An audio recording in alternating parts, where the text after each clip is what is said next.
Bakit mahalaga ang zoning ordinance sa pagpili ng lupa? Nagbabala ka bang bumili ng lupa bago ka maghulog ng milyon-milyon? Siguraduhin mong hindi ka madadaya ng zoning ordinance. Paano kung bawal pala ang gusto mong ipatayo? Hi mga kakonsyaba! Today, pag-uusapan natin ang zoning ordinance, isang mahalagang batas na dapat mong maintindihan bago bumili ng lupa. Kung iniisip mong bumili para sa bahay, negosyo o investment, panoorin mo ito hanggang dulo para hindi ka magkamali. Ano ang zoning ordinance? Ang zoning ordinance ay isang batas na itinalaga ng lokal na pamahalaan na nagtatakda kung paano maaring gamitin ang isang lupa. Hindi porket may budget ka na at may nagbebenta sa'yo ng murang lupa, pwede mo na itong gamitin ayon sa gusto mo.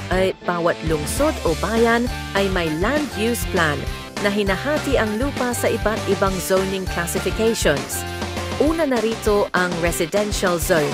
Para sa bahay, subdivisions at condominiums. Pangalawa, commercial zone.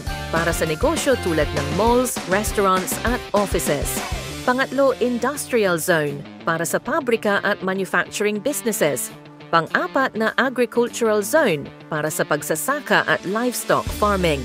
At ang panghuli ay ang institutional zone, para sa schools, hospitals at government offices. Bakit mahalaga ang zoning ordinance? Para hindi masayang ang binili mong lupa.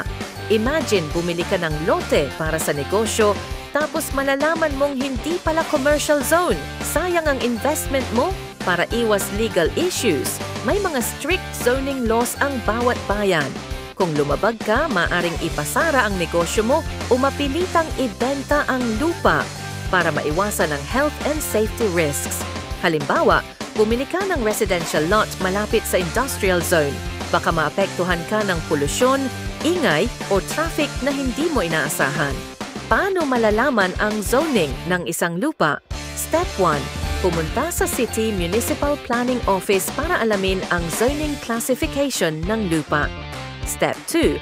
Humingi ng zoning certificate bago bumili para masiguradong pasok ito sa gusto mong ipatayo.